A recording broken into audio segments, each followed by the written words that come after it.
I do an intro? I'll do an intro. So, hey guys, welcome to, what are we calling this? AnA, Airsoft and Answers, where we talk about Airsoft and we also give you answers. I'm Neil. I'm Kat. Hello. And we're going to do a questions podcast. Woot! Why do we think people will listen to us? Delusion. Next question. Okay, what do you think is the best bang for your buck upgrade for an AEG or a gas blowback, really? Best bang for buck AEG. Do you have an answer in mind right now? I gotta think about this. I was gonna say, an optic or BBs, because a lot of guns nowadays coming out of the box are actually good enough that, if you're just starting, they will outperform you.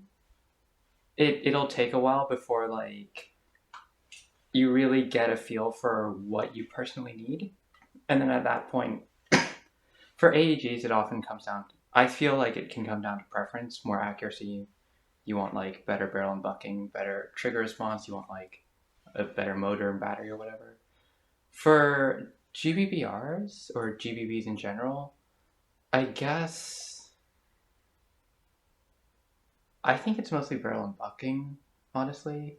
Maybe a hop unit if your specific model has, an aftermarket one. Or an end pass. End passes are always good just because you can tune your muzzle velocity for your specific field limit and your specific BB weight. Your thoughts? I'm gonna say I'm torn between two, so I'm thinking best bang for the buck really just depends on what system you're using, whether it be a pistol or an AEG or a GBBR. If we're just talking about AEGs, I think the best bang for your buck for me would probably be hop up bucking. Yeah, because a lot of guns right now ship out with brass barrels, but honestly, I feel like the brass barrels are mostly all right nowadays. But if you wanted to get actual accuracy, now this is provided you actually aim and you just don't start spraying people down. What's that? Yeah, but I think hop up bucking will probably give you the most consistent trajectory for your BBs, and it's easy to go from there. It's also relatively easy to install. You don't have to break into a gearbox or anything, so good for beginners. This is also with the caveat that you're using a good BB weight, 2.5 and above. Don't put 12s through your $10-$20 bucking and go, why is it going all over the place? It's because you gotta also be able to heavier weight BBs is probably a lot better too. Mm-hmm. So as long as your gun can hop it, if you go too heavyweight, then it doesn't hop. If you're going in that direction, it's like chicken or the egg, right? Better bucking will let you hop heavier BBs, and heavier BBs will necessitate a heavier bucking. And so both will get you accuracy, but you sort of have to get both up as you go. But just to begin with, bang for your buck, a bucking these days is what, $10? $10 or less? Yeah. You probably got a Maple Leaf for that. I think that also goes for gas blowback stuff too. Yeah. Whether it be pistols or GBBRs, a bucking would probably be your best bang for buck upgrade. All right, but what about this? What if we don't talk about accuracy? Say I want the highest rate of fire or best trigger response. Let's say best trigger response. What would you say would be the cheapest way to get into that? Well, in my entirely unqualified opinion, because I've stopped working with AEGs, get into that. I would probably say I can't actually think of a singular thing, right? Because you know what I'm thinking. What? Because I feel like most of the guns these days should be running 11.1 LiPo batteries. If it isn't, we should do that first. You should get a 11.1 LiPo first, but provided you already have an 11.1 LiPo and you want a better trigger response, I think grabbing a active braking MOSFET or a MOSFET with pre-caulking. Oh, that's what I meant. Pre-caulking MOSFET would probably make sense. So instead of having to upgrade all of the components to make sure everything works nicely together, you can kind of like cheat the system and Just have it do all the work beforehand. yeah, have it do all the work, and then basically it's just pull the trigger and you fire, and there's none of that wind up. It winds up after you fire, which makes the most sense to me, at least.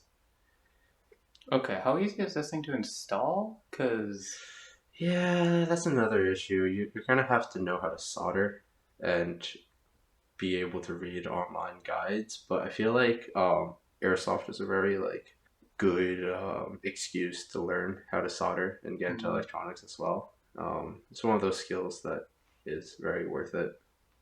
yeah, it's like a widely applicable. But that aside, like, okay, if we're thinking instead of cost to reward, what do you think is the easiest, like, ease of installation to reward?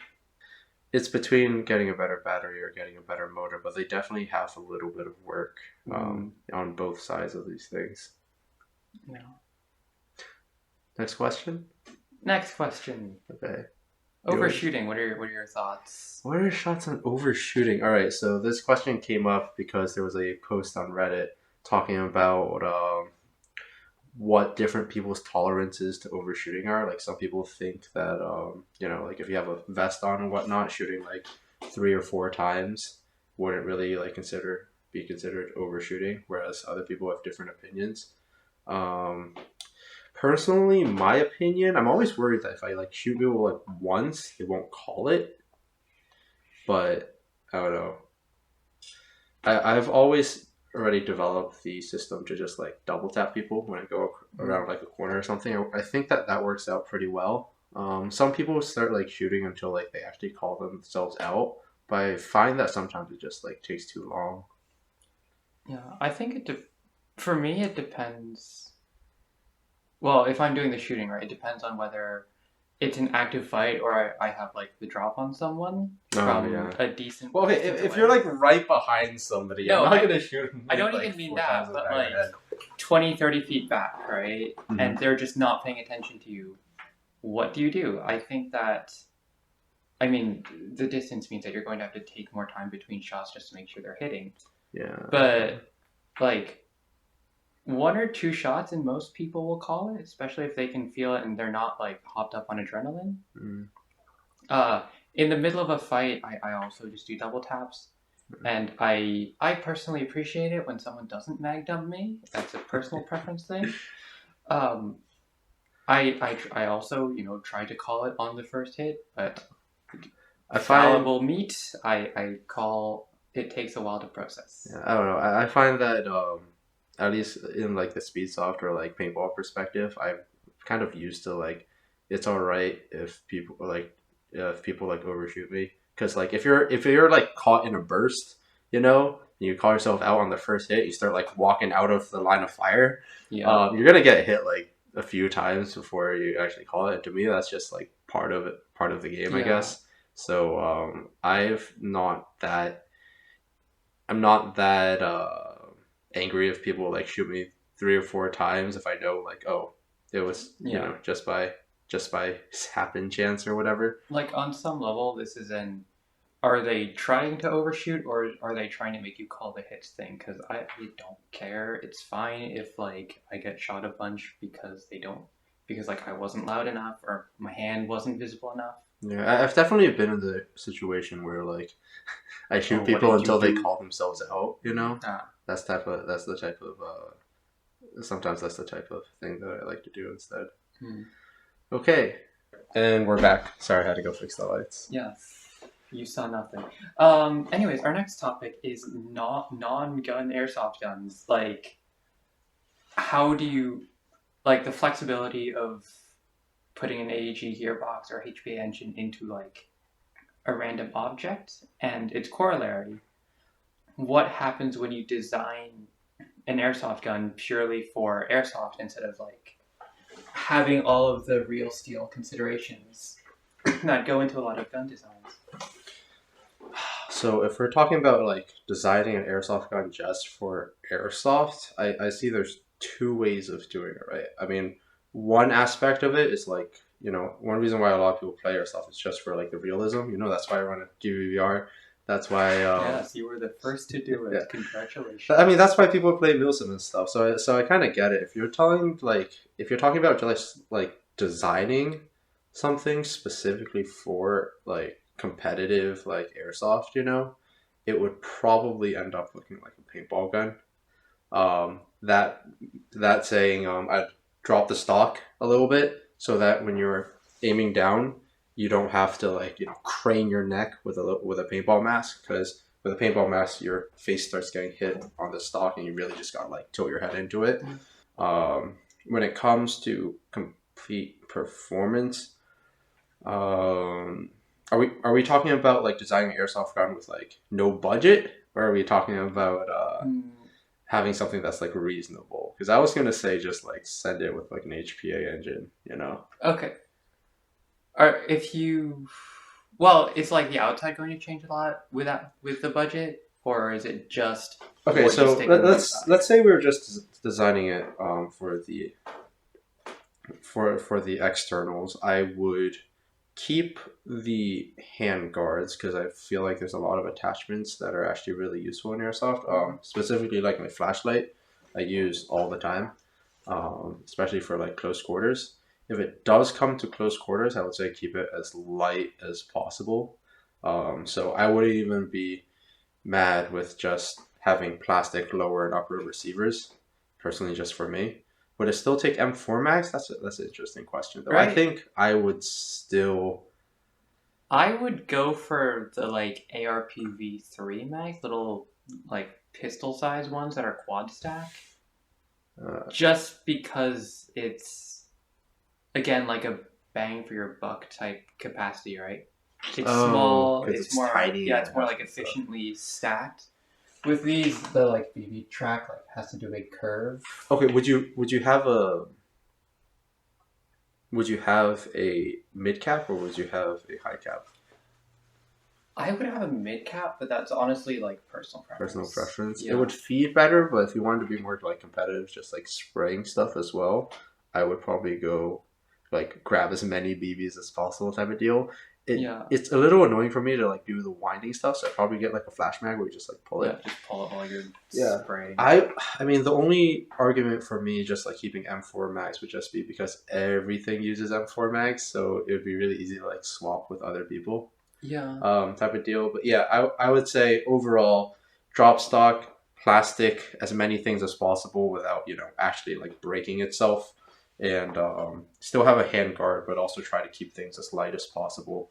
When it comes to how long everything is, I would probably say it really just depends on whether or not you're using close quarters or longer distances and outdoors. If it's close quarters, just get as like short of a barrel as you can, like ARP9 style, just like 100, 138 millimeters, like this long of a barrel. As long as you could smush a flashlight on it, it'll be fine. If you're going outdoors, I would say like something about as long as this, maybe not over that. Well, there's a little bit of debate to it. I don't think it would affect accuracy as much, as long as you have like a well-made barrel and a good hop-up bucking. I don't think length really has that much to play with accuracy. What are your thoughts? You're smiling at me. No, nothing. When you say like this length, do you mean like the 10 and a half inch, or up to the end of the suppressor? I would say like up to the end of the suppressor, so like like 13, 16-ish. Really? I would say that the 10 is probably fine. You think 10 is enough? I think 10 is enough, but I don't play a lot outdoors, so 10 would be enough, provided you have a really good hop-up setup. Like if you have that thing dialed in, I think it'd be okay. The only thing you're getting from a longer barrel is just like gas efficiency, I guess. That's true. Especially with gas blowbacks, you can, if you have an end pass, you could like close it down slightly more, so it uses slightly less gas per BB, but that's very granular. Yeah. Cool. All right. Nice. I mean, did you have any other thoughts of how you would design it? I know I was kind of speaking about how I would do it. Like ground up, I would probably still go with an AEG or HPA engine, Mm. just because um like the feeding system is a lot smaller, like more compactable than a gas blowback. Like with this magazine, the there's like this much BB space and this much gas space, and when you have an AEG, you don't actually need all that gas space. So you're saying more BBs? Yes, it's a space efficiency type deal. But otherwise, I think I agree mostly with it. I probably wouldn't go with the drop stock. I was gonna say you're gonna go with the drop stock. I would go with like a buffer tube, a flat buffer tube, or like a flat AK type stock. The cheek weld wouldn't have to be particularly good, so you could literally just do a bit of bent wire. There's no recoil. There's very little like. Oh, that would be interesting. What like if you're going just entirely like not replicating any like that is the point of no yeah if you're saying that, what happens if you like skeletonize everything? Like just like something like this, but just make things as thin as possible, and as long as you have like the rails, because then you wouldn't really have to worry about. Like, if you're not worrying about realism and, like, reliability, it's not like AEGs are, like, hard kicking or anything. You could probably get away with stuff, like, pretty light. Yeah. Imagine carbon fiber outer barrels or, like, carbon fiber handguards. I'm pretty sure someone's, like, made them. I saw it on Reddit the other day. But, like, the only issue I'd have with skeletonizing things is if you have gaps too big in the receiver and then, like, bits of BB fragment get into, like, the back of the cylinder or the gear rack. Like maybe. Airsoft is relatively very clean compared to like real steel in a lot of cases, but you still don't want like dust and plastic fragments going places where there's like working bits. Yeah, pretty much. All right, cool. Nice. Next question. You want me to take one? Yeah. All right, this is a good question. In your opinion, what is the best way to get into airsoft? Like, say, I've watched all of like the novice videos. I've watched a bunch of like videos on YouTube, and I'm like, dang, I want to get into airsoft. This thing looks fun. What do you think is the best way to get into it? I think this really depends on your locality and what sort of fields are around you. Mm-hmm. But for me personally, everything was very close quarters. So when I started, it was just iPro, handgun, and just run and just go. I had like two magazines to begin with. It was like a KWA USP.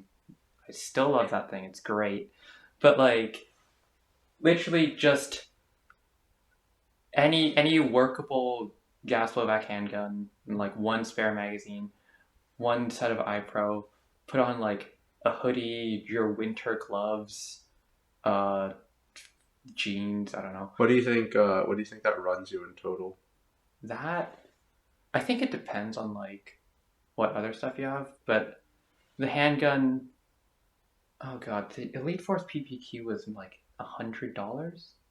So I think the AAPO ones also are like $100 these days. Yeah. You probably get in for like a pistol for $100, maybe like a mag for like an extra 20-30. Yeah. And then you're gonna need good iPro.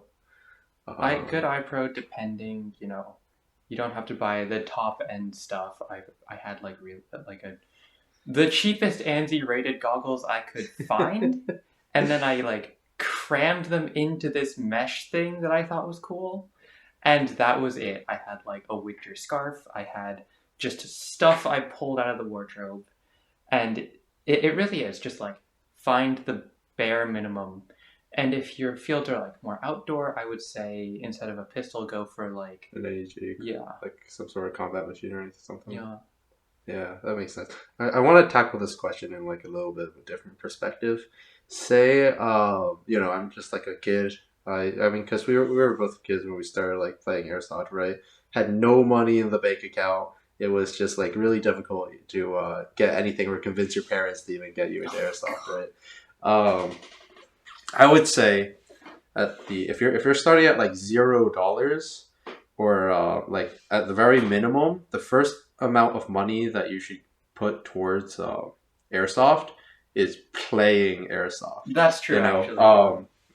bonus points if you can get a friend with you. But I think 100% first time playing airsoft, go to a field and rent their gear. Usually these days rental gear is pretty all right in terms of equipment. Just at least from my fields. Um, so I would say, go out there, go actually play, see how you like the experience. Maybe like you see all these sniper videos on YouTube, and then you realize like camping in a bush for half an hour to get one kill really is kind of boring type of deal. You can't video edit your own game, your own experience. Yeah, but you see what you like, see what you don't like. Bonus points if you have a friend who's already into airsoft. Yes. The both of us have led a lot of drag people into this hobby. yeah. The both of us have dragged a lot of people into this hobby together. The best part is like your airsoft friend probably has a bajillion guns that they can let you borrow, and you really get to run the whole gambit of seeing, hey, do I really like only using a pistol? Do I like an AEG of like this sort, or do I like gas blowback stuff? Or do I have a lot of fun just like playing with shotguns? These are all questions that you kind of just got to experience to really know. But I think you do bring up a good point that like if you're just getting into a hobby, all of what I said should probably be ignored until you like know you want to stay in the hobby. Yeah. Go spend your money on playing first. Yeah. Get a good AEG. Figure out like, is this something that I actually like doing? All right. So say I finished playing. I love playing airsoft. I really want to get into it. I want to spend some money on buying some stuff. Personally, I think the best place to spend your money on would be better face protection. Yeah. I would say ignore the airsoft guns for now. If you're really just scrounging for money, you just can't make up the amount of money to buy an actual like airsoft replica at that point. Face protection is going to be the best bang for your buck type of things, because I'm sure like a lot of people, when they first started off airsoft, you get those like crappy paintball masks, and they fog up the moment you step in to the field, and you can't see anything. I'm telling you, getting like something that doesn't fog up and is just like comfortable makes a world of difference. It's even worse if you have glasses. Like you now have 3 surfaces fogging up. Yeah. So this is the best quality of life thing you can do in the entire hobby.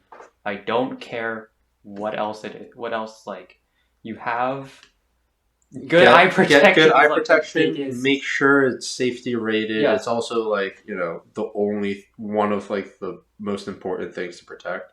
Yeah. You don't want to walk out of an airsoft game not being able to see. Yeah. Kind of like your eyes. So make sure it's ANSI rated to the correct specification. I forget what it is. So I'm not gonna say it off the top of my head. It's like Z8 something. I will say there are other ways to do it.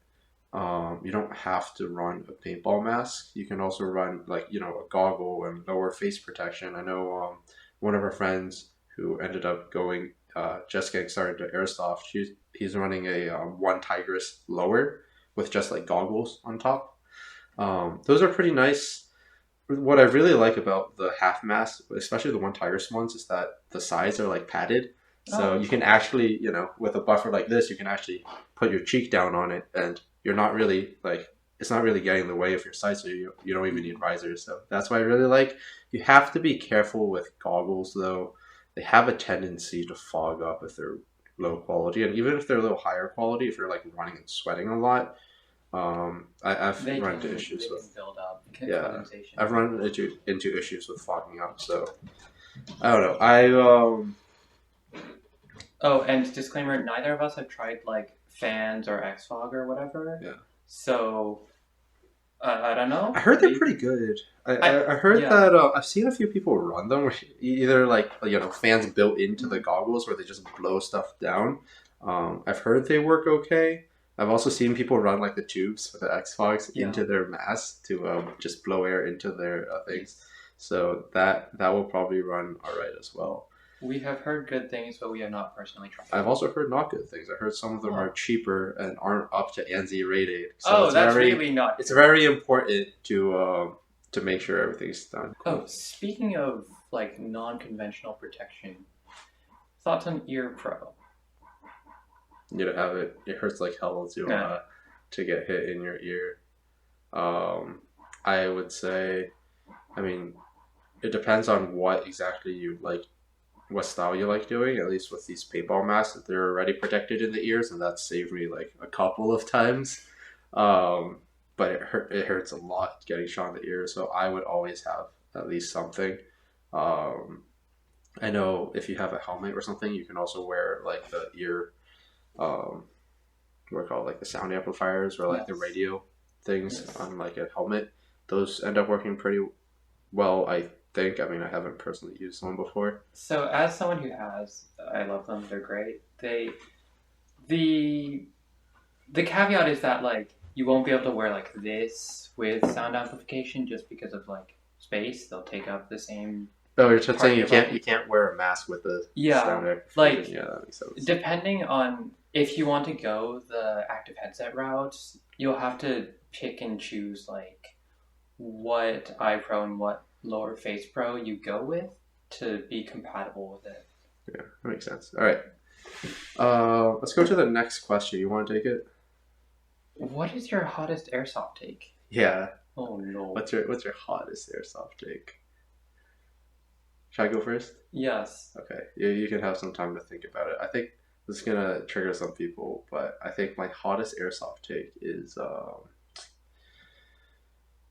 like AEGs. They are nice and they're very reliable. They're a great place to start. Once you really start getting into airsoft, there are better things than AEGs. I feel like you should move on from AEGs to something else.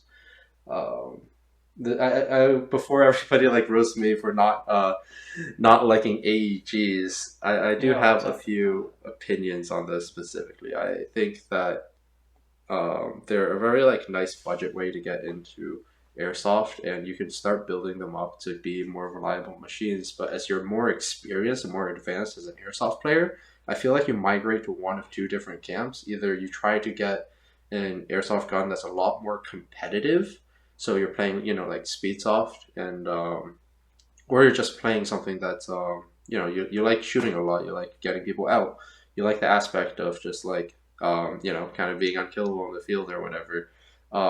In that instance, I think you really look for a gun with more performance upgrades in that spec. Like, obviously, you can make DSGs and stuff like that, but it's a lot more economical to just go for an HPA engine, and then get an HPA setup. You get more consistency out of the air, so you don't really have to tune as much, and they're a lot less expensive and a lot more price efficient than actually being able to build a well-tuned AEG that will perform the same. At least that's in my opinion. The other way you evolve as an airsoft player, I think, is you lean more towards the realism side of things.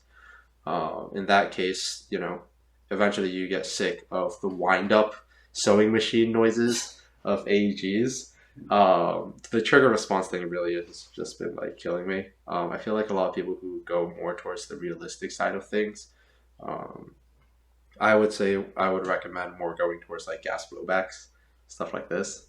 But you go more towards gas blowbacks, and then you get more realistic feel of the recoil impulse. Obviously, there are like electric blowback guns, but it really isn't the same. And another thing that I noticed as well is that gas blowback rifles have the most realistic triggers, and that was something that like took me aback the first time I tried it, because you really do feel like a very crisp wall and then like pull it back. I mean, I have a Kythera in this, and even that, like, you could try to tune it to the same thing, But I have a really light trigger in this, and it really just isn't the same, you know. Using an AK trigger, I can't comment on this because they're all kind of sloppy. Yeah. But Yeah, so I mean that's my hot take, I guess, for airsoft. I just feel like I mean AEGs are really nice, and there's no reason to actually like go more towards the performance stuff, or the more realism stuff. I mean, if you really like using your AEG, I'd say like just go for it, stick with it. The only other thing I could think of is if they just simply don't make a gas blowback version of the gun that you really like, you know? if they don't make it, you should build it yourself through blood, sweat, and tears. It will cost you 2.5 years. You will want to die halfway through. Yeah, ask her But how it will she be knows. worth it. Ask her how she knows. Honestly, okay, so what are your thoughts? I think AEGs are very common just because they're good, they're reliable, they are consistent. They'll do what you want, and well, they're like Glocks and Honda Civics, right? Like they will do the thing.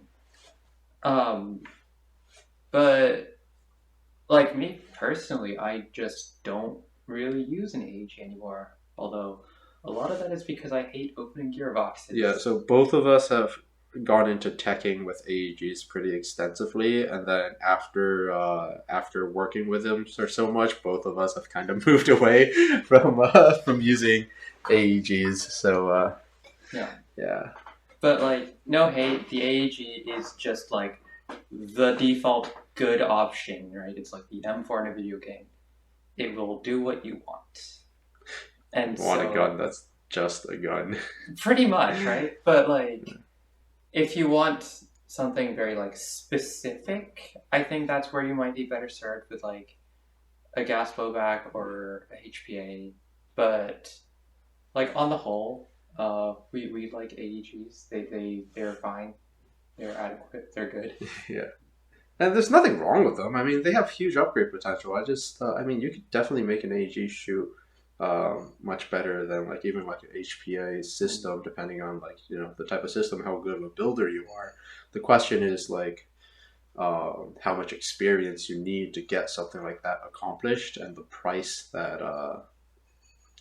difference is really going to make a difference. And then once you get into aftermarket parts, there's like tolerance stacking where yeah, don't even get me started with aftermarket parts. Like aftermarket parts are always made to a specific tolerance, but they don't account into the fact that like if you have a high kappa and you put an aftermarket trigger into it, and then you put another aftermarket like grip on the high kappa, they might not interface with each other well. Like they may get stuck with each other because there's always a little bit of tolerancing issues, and the more aftermarket parts you put on something, the harder it is to get everything to fit and work correctly. And it's a whole nightmare. I've heard the same thing with like, okay, we are going way off topic, but I've heard the same thing with like for the GHK, the WNS bolt carrier group and Hephaestus steel parts. I have heard that in a GHK AK, you don't want to mix the two because the tolerance is stacked poorly. Yeah, just another issue with building aftermarket airsoft stuff. Just hand dribble your own parts or print them. Enough of my hot takes. What are some of your hot takes in airsoft? So I don't have hot takes. I have lukewarm takes that rattle around in my brain for like 2 years. Okay. But honestly, I think a lot of it does come down to like practice. They're not cheating. You're just not hitting. You're just not good enough?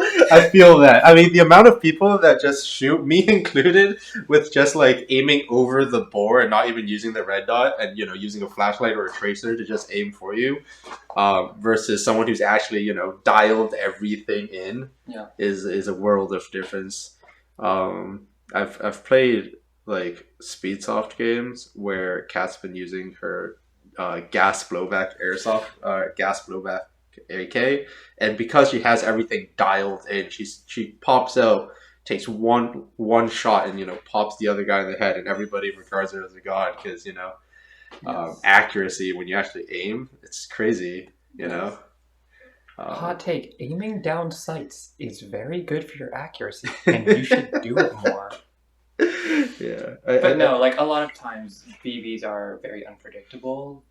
They will not fly like a video game, and you just can't expect the same level of like consistent feeling sometimes. Yeah. Like sometimes the world just doesn't want you to land that What shot. about and that, and also just like taking the time to just tune your system in general, like making sure your hop up is dialed in to the correct distance that you're looking for, and then making sure that your sights are aimed at the specific point of impact that you want, and actually practicing with it, taking the time, aiming down sights, practice enough and it becomes second nature. And yes, yeah, I but get that. it's a lot of practice, and It creates good results though. I've seen once you start hitting people with like 2 shots, where within 2 shots, it's kind of insane. yes, it's a very satisfying feeling, but like sometimes you miss and it happens. The secret best banker buck upgrade is actually just practice. It's just time. Yeah, get more practice. Yes, it's probably the best. Yeah, that makes sense. Yeah. Okay. I have a question for you. This one isn't on the list, but No. I just thought about this. What do you think the Airsoft community or Airsoft in general needs the most right now? Is there any like specific need? LARP events in the American Northeast. Northeast. Please. I just want an event where I don't have to do a uniform requirement. Why is that so hard? That makes sense. I've been trying to look for like Milsim events in the northeastern area. It's pretty tough. You have to go down to like Pennsylvania or like New York type of deal. And even then, it's a little bit rare. I guess it's more like speeds off indoors, like close quarter stuff where we are at least. The moment things get organized, people ask you to like wear uniforms and junk. You know why I asked you this question though? Because I just thought about specifically what my answer would be. We need a better Airsoft marketplace, I think. What? Hop up and it's 5,000 non-functioning high trash. Everything. There needs to be a little bit more regulation, and there needs to be less hop up scooping up the margins. People are asking crazy prices in hop up because when you try to sell something, it's marked up considerably because hop up needs to take their own cut, and it's pretty big. There just needs to be something where it's a little bit more moderated, and then people are actually shipping, and all the prices are a little bit more reasonable. We need a system to make things a lot better in that aspect, because it's not like you could post stuff on Facebook Marketplace or Craigslist or anything like that. That's true. We need somewhere. I know Reddit has the Airsoft Marketplace specifically, but it's not the best since you have to post separate. It's not. Reddit isn't a system designed for selling stuff. You have to post specific pictures with details and vouch with the community. So if somebody can create a marketplace, I think that's the one thing that Airsoft needs the most right now. Something that's just reliable, and if I have something I want to sell, I can sell it to not just people from my local field, but people halfway across the country. Yeah, I don't really have much to say on this because I don't really buy or sell secondhand. But it sounds very reasonable. Alrighty. Let's move on to one last question because we're running low on time here. Okay, this is really interesting. Okay, so both Kat and I do a lot of 3D printing on with Airsoft. I personally think that it's one of those things that 3D printing has a lot of benefits to. My question is, what do you think is the most useful 3D print in Airsoft? Useful as in like I use it the most, or it solves a problem that like I couldn't solve otherwise. What's like what do you use the most? If it's what I use the most, it would be like that one like 3D printed mask mount that sticks one of these to a bum helmet. It's available on Thingiverse right now. Link in the description. Yeah, Kat has a very interesting setup where she's able to put a Virtue Vio mask just straight onto a helmet. It looks so cool. We gotta put up a picture of that. I put the most use into that specific design because I've gone through like 500 prints tuning things. Yeah, that's probably it. What about you? I know like a bunch of this furniture here is printed. Yeah, I know a lot I of this stuff. The scope risers are really nice to print. I have this like print on the TPU that holds the button to that, where it's just a rail cover with a little bit of an area to put it on. Those are really nice. Yeah, so that button over here is really cool. Personally, the most useful thing that I found is just risers. Like risers in general, because I use a paintball mask, just getting everything to like aim right when you put your gun up is a whole nightmare, and being able to dial in like specifically the height that you want it to sit at is super useful. I mean, look, I've had this on my Ghost Blowback M4. I have it this 3D printed as a like a customized riser for the scope as well. That Kat actually designed for me, so that was really nice. And even stuff like this USB-C is only able to be attached on here because I 3D printed an adapter that replaces the rear sight. So stuff like that is super nice. Just being able to have the functionality of a red dot.